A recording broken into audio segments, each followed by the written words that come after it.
दोस्तों, mind made education में जुड़े रहने के लिए बहुत बहुत धन्यवाद। आज क्लास 10 का इंग्लिश का VVI most type question answer लेकर आई हूँ। प्लीज़ वीडियो में अंत तक बने रहें। क्या कहता है, give a brief sketch of Lencho's character. ये हम लोग का इंग्लिश का फर्स्ट चैप्टर का क्वेश्चन आंसर है। क्या बोल रहा है कि लेंचो का जो कैरेक्टर है उसको ब्रीफ स्केच मतलब उसका कैरेक्टर के बारे में उसका चित्रण करना है कि उसका व्यवहार कैसा था, वो कैसा इंसान था। ठीक है, अब आंसर देखते हैं। Lencho is the main character of the story a letter to God. Chapter का नाम है ए लेटर टू गॉड। उसका मेन कैरेक्टर कौन था? लेंचो।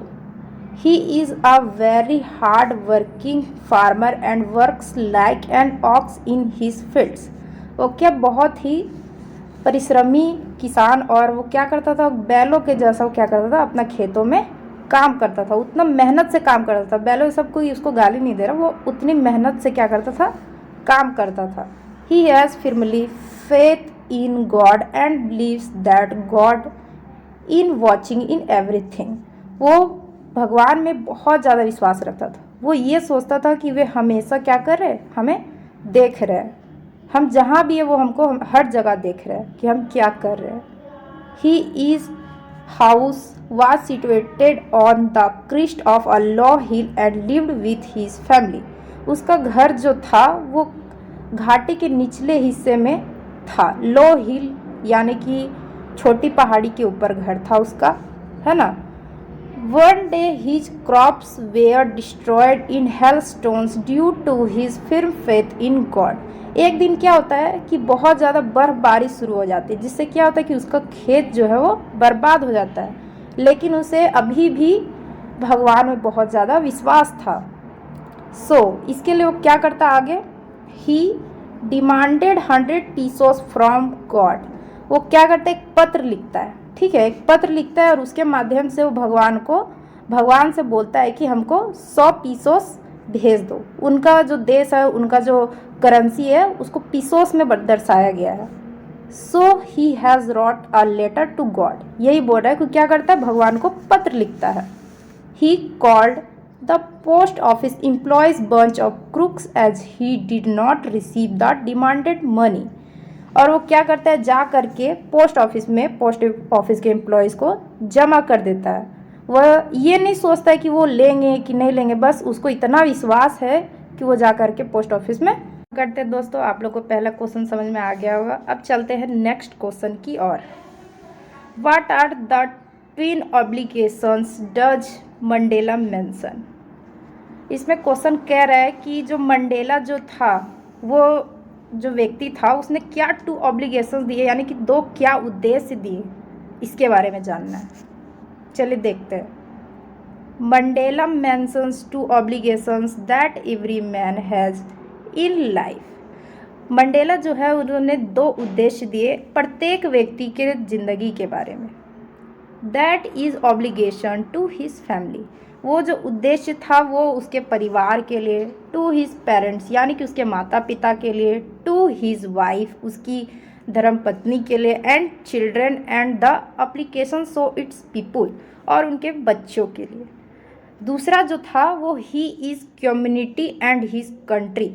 उन्होंने जो पहला उद्देश्य जो दिया वो उसके परिवार, उसके बच्चों, उसके माता पिता, इन्हों के बारे में दिया। और दूसरा जो दिया वो देश के बारे में दिया कि हमें देश को भी समझना भी चाहिए और अपने परिवार को भी देखना चाहिए। इसका कहना ये है कि जो मंडेला जो था वो 2 ऑब्लिगेशन यानी कि 2 उद्देश्य दिया। कई प्रकार के जो लोग हैं वो सिर्फ अपने देश को देखते हैं, अपने फैमिली को नहीं देखते। कोई अपने फैमिली को देखते तो कोई अपने देश को नहीं देखते। इसीलिए उन्होंने 2 उद्देश्य दिए हैं। पहला उन्होंने कहा कि वो अपने घर परिवार सबके प्रति क्या रहे, प्राथमिकता दे, उनके लिए सब कुछ करे, और दूसरा फिर अपने देश के लिए भी करे। ऐसा ना कि सिर्फ अपने परिवार के लिए करे, इन्होंने ये कहा। चलिए अब आगे बढ़ते हैं और चलते हैं तीसरे क्वेश्चन की ओर। Why was the young seagull afraid to fly. जो यंग सीगल था, जो एक पक्षी था, वो क्यों डरता है फर्स्ट फ्लाई करने में। इसके बारे में चलिए अब आंसर जानते हैं। The young seagull was afraid to fly because it was his first fly। वो क्यों डर रहा था? क्योंकि ये इसका फर्स्ट फ्लाई था, यानी कि पहली बार क्या करने वाला था? उड़ान भरने वाला था। एंड दूसरा बात, he was scared for falling and hurting himself। वो इसलिए डर रहा था क्योंकि he thought that his wings would not support him while flying। वो ये सोच रहा था ना कि उसका जो पंख है वो उसकी मदद नहीं करेगा। वो सोच रहा था कि हम कैसे उड़ेंगे, कि मेरा पंख मेरा साथ देगा या नहीं, या हम गिर जाएंगे। वो यही सोच रहा था। पहला तो वो उसका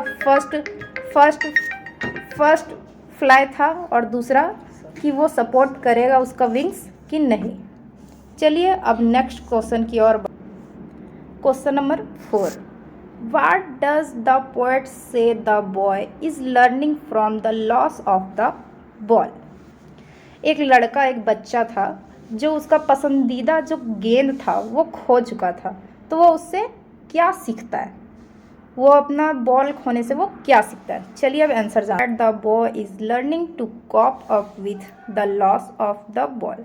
जो कवि हैं वो क्या कह रहे हैं कि जो बच्चा था वो अपना बॉल जो खोया था उससे वो क्या सीखता है? He is experiencing grief and learning to grow up in the world to possessions.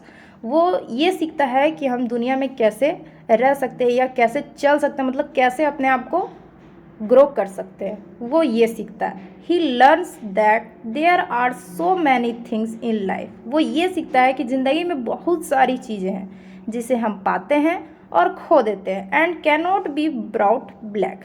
और उसके जाने से हमारी ज़िंदगी ब्लैक नहीं हो जाती है। जो चीज़ें वो आती है और समय के साथ चली भी जाती है। चलिए अब चलते हैं नेक्स्ट क्वेश्चन की ओर। Question number 5, give a brief sketch of Anne's life. ये एक कहानी है जिसमें एक लड़की के बारे में बताया गया जिसका नाम एने फ्रैंक है। उसके बारे में स्क्रैच लिखना, यानी कि उसके कैरेक्टर के बारे में बताना है। एने is 13 years old school girl. वो जो लड़की है वो 13 साल की एक लड़की है जो स्कूल गर्ल यानी कि अभी स्कूल में पढ़ाई करती है। She was born in Frankfurt in Germany on 12 June 1920 and 8। वो 12 जून 1920 की शताब्दी में जर्मनी के फ्रैंकफर्ट शहर में क्या की थी? जन्म ली थी। She lived there until she was 4। तब वो कितने साल की थी? 4 साल की थी। Then her father immigrated to Holland in 1933। उनके पिताजी जो थे वो हॉलैंड में शिफ्ट हो चुके थे 1933 की शताब्दी में। Her mother went with him to Holland in September. और उनकी माता भी जो थी वो सितंबर के महीने में वो अब उसके पिता के पास चली गई थी। एंड उसकी बहन भी। Margot and Anne were sent to Aachen to stay with their grandmother. जो मार्गोट जो थी है ना, उसकी एक और बहन मार्गोट और एने फ्रैंक जो थी वो अपनी दादी के साथ क्या कर रही थी? एचेन में स्टे कर रही थी, यानी कि वहीं रुकी हुई थी। Margot went to Holland in December and Anne followed in February. और क्या था कि जो मार्गोट जो थी वो अपना बर्थडे के दिन यानी दिसंबर और फरवरी के बीच वो क्या की थी? वो भी हॉलैंड चली गई थी। And it was admitted to the Montessori nursery school. और वो वहाँ जाके मॉन्टेसरी नर्सरी स्कूल में नाम लिखवाई थी। She sat there until she was 6। तब वो कितने साल की थी? 6 वर्ष की थी। चलिए अब चलते हैं नेक्स्ट क्वेश्चन की ओर। Question number 6, Why is tempted to keep Tricky on as a permanent guest? जो डॉक्टर जो थे वो क्यों चाहते थे कि जो ट्रिकी है वो परमानेंट गेस्ट बन के रहे उनके हॉस्पिटल में? ये उनका क्वेश्चन है। अब चलते हैं आंसर की ओर। He is tempted to keep Tricky on as a permanent guest because as soon as Mr. Pumphrey heard that Tricky was convalescing rapidly, she sent into 24 fresh eggs at a time to build up Tricky's strength. जो उनकी मालकिन जो थी tricky एक कुत्ता का नाम है ना, जो उसकी मालकिन थी उसका नाम है मिसेस फम्फ्री।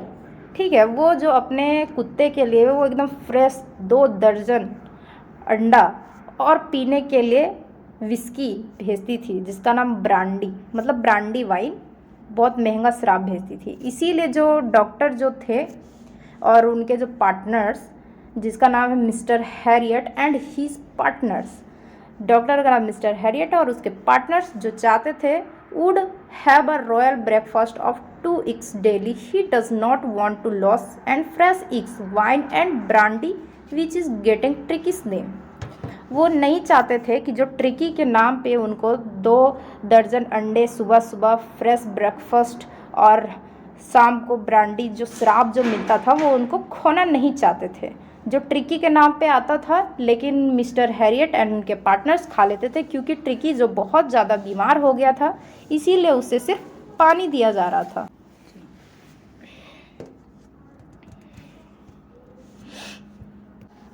ये ट्रिकी के बारे में था। अब चलते हैं next question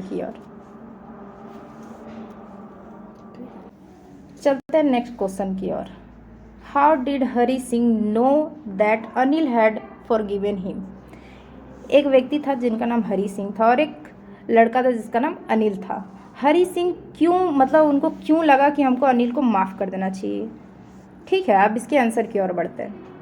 Hari Singh knew about the theft but neither his lips not his eyes showed anything. Hari Singh जानता था कि वो एक चोर है, लेकिन वो सोचता है वो मतलब उसकी आंखों में देखता तो उसको कुछ ऐसा फील नहीं हुआ। He gave him 50 rupees and told him that he would be paid regularly. He informed him that he would teach him to write sentence. वो जो है अनिल को सुधारना चाहता था, इसलिए उसे क्या किया, 50 रुपये पर मंथ देने, मतलब रेगुलरली देने के लिए बोला। यानी कि रोज़ रोज़ उसको 50 रुपये देता। इसके लिए उसे सिर्फ क्या करना था, कुछ सेंटेंसेस लिखने के लिए क्या करना था, सीखना था। Is so that Anil had forgiven him. और ये सोच के उसने क्या किया, अनिल को माफ़ कर दिया। चलिए चलते हैं अब नेक्स्ट क्वेश्चन की और। Question number 8 VBI, most important question. Write down the character sketch of भोली। भोली के कैरेक्टर के बारे में बताना कि वो कैसी है। Bholi was actually Sulekha. Since her childhood everyone had been calling her Bholi the simple 10। भोली जो है उसका रियल नेम सुलेखा है, लेकिन उसे सब बचपन में सब क्या करके बुलाते थे, भोली, इसलिए उसका नाम भोली पड़ गया। She had fallen off the cot when she was a baby. जब वो बच्ची थी तो वो अपने खटिया पर से गिर गई थी। Perhaps it has damage some part of her brain. इसलिए लगता है कि शायद उसका दिमाग का कुछ भाग जो है वो डैमेज हो चुका था। Then she had smallpox and her face was disfigured by pock marks. और फिर कुछ समय के बाद उसके उसके शरीर में स्मॉल पॉक्स हो गए थे, यानी कि माता जी आ गई थी, जिसे हम ठेठिया भाषा में माता जी बोलते हैं, जिसको इंग्लिश में चिकन पॉक्स और हिंदी में चेचक बोलते हैं। वो उसके शरीर पे आ गया था। भोली ऑल्सो यूज टू स्टेमर। और भोली जो थी वो थोड़ा हकलाती भी थी। She was not very wise, not beautiful, but her education changed her personality. जो भोली थी वो ना ज़्यादा बुद्धिमान थी ना ज़्यादा सुंदर थी, लेकिन उसने क्या किया, पढ़ाई की, जिसने उसका क्या किया, पर्सनैलिटी को बदल दिया। पर्सनैलिटी एक अलग होता है, कोई इंसान सुंदर नहीं दिखता है, नहीं करता, लेकिन वो पढ़ा लिखा होता है, फिर भी दुनिया क्या करती है, उसको रिस्पेक्ट देती है। She knew what was good और what was bad. वो नहीं जानती थी कि क्या अच्छा है क्या बुरा है, उसको नहीं पता था। Her father Ramlal agreed to marry her to Bishamber. जो उसके पिताजी जो थे, जब भोली की शादी करने की उम्र हो गई तो क्या किए, वो विशंबर नाम का एक बूढ़ा व्यक्ति जो था उसके साथ उसकी शादी करने के लिए राजी हो गए। But he demanded a dowry of 500 rupees. लेकिन वो जो लड़का जो बूढ़ा इंसान था विशंबर, जिसका एज 50 साल था, वो दहेज का मांग करने लगा। 5000 रुपया दहेज मांग रहा था ऑन द मैरिज डे, जब उसकी शादी हो रही थी। पहले नहीं, जिस टाइम उसकी शादी हो रही थी तो जो भोली का जो घूंघट उड़ गया था तो उसको उसके चेहरे का दाग दिख गया, इसलिए उसने दहेज का मांग किया। भोली रिफ्यूज टू मैरी हिम। इसलिए भोली ने क्या किया, उससे शादी करने के लिए मना कर दिया।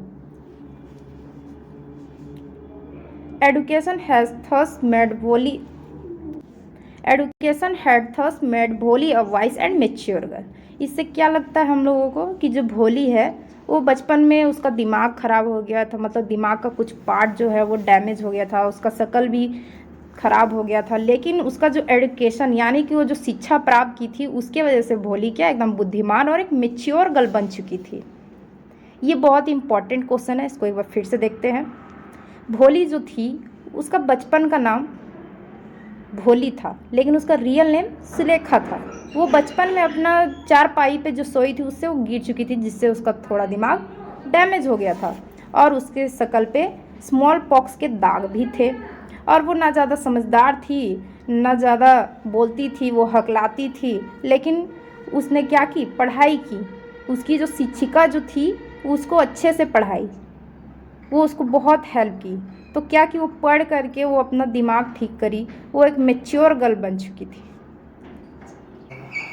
चलिए आज का क्वेश्चन हो चुका है समाप्त। मैं आप लोगों से ये कहना चाहूँगी कि अगर आप चाहते कि आप इंग्लिश में और मजबूत बने, अच्छे से अच्छा नंबर लाना चाहते तो इस चैनल से जुड़े रहें, है ना।